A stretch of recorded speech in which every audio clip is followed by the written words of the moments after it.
He looks like he is in his 30s, but his IQ is only 6 years old. Long Jio and his daughter Yisheng have always depended on each other. Although they live in poverty, they always have happy smiles on their faces. But when he rescued a little girl on the road, he pushed this kind-hearted father into the abyss. Because of the little girl's death, he was judged as the first suspect and sentenced to death. And the little girl was the daughter of the police chief. In order to close the case as soon as possible, Long Jio became the most suitable scapegoat. The prisoners in the prison were ready to clear his grievances. After they carefully restored the scene, they prepared a detailed statement for Long Jio to recite word for word. Even the warden secretly brought Yisheng into the prison to reunite the father and daughter. But an accident happened the day before the final trial. The police chief personally found Long Jio. The chief threatened him that if he did not plead guilty, he would make his daughter become the same as his own daughter. In order to protect his daughter, he had to admit all the charges. The final verdict was as expected. He was sentenced to death, but no one in the prison was willing to accept this result. They united all the prisoners in the prison and planned a grand jailbreak.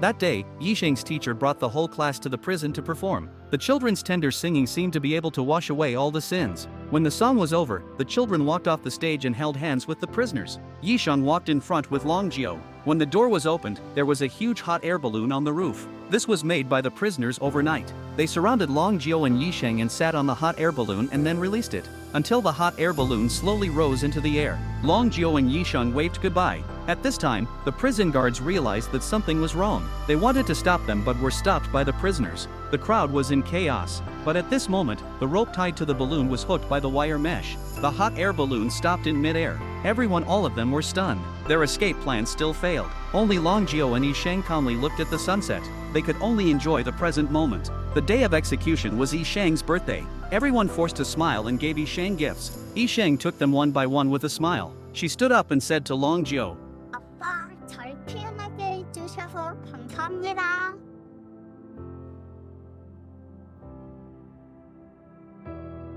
and Long Jio also knelt on the ground and told his daughter, 아빠 딸로 태어나서 고맙습니다. The father and daughter hugged each other tightly. After the birthday, Yisheng, who knew nothing, smiled and said goodbye to everyone. Long Jio said thank you to everyone with tears in his eyes at the end. He thanked everyone for everything they had done for him. He walked out of the cell holding his daughter's hand. Behind them are the blessings that the prisoners just wrote in all their names. Finally, an iron gate finally stopped Long Jio and his daughter. Yisheng's eyes were full of expectations. She is looking forward to her next meeting with her father. And Long Jio knew very well in his heart that this was the last time he would see his daughter. Yisheng smiled and said goodbye to him. Long Jio forced himself to walk to the corner and collapsed. Yisheng seemed to hear the noise. She shouted nervously,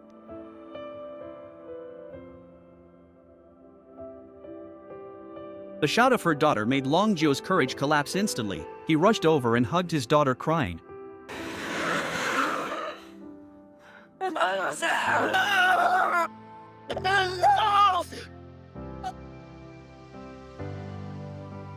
But no one could save him this time. The warden watched him shed tears silently but could do nothing. Finally, this angel-like father left his daughter forever. Later, the warden adopted Yisheng. Many years later, Yisheng became a lawyer. She never forgot her father's injustice. She found the uncles who used to be in cell number 7 to testify and defend Long Jio. Yisheng listed the evidence one by one, and emphasized her father's innocence over and over again. Under her tearful accusation, her efforts were not in vain. The judge ruled Long Jio not guilty in court.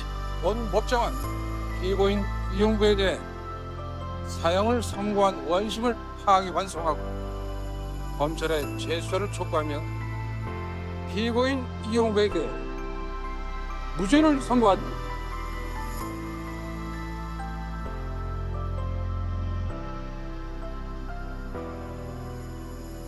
After 15 years, she finally cleared her father's injustice. Yisheng looked up at the snow all over the sky. In a trance, she seemed to see the father and daughter in the hot air balloon again. They smiled and waved at her. Justice may be late, but it will never be absent.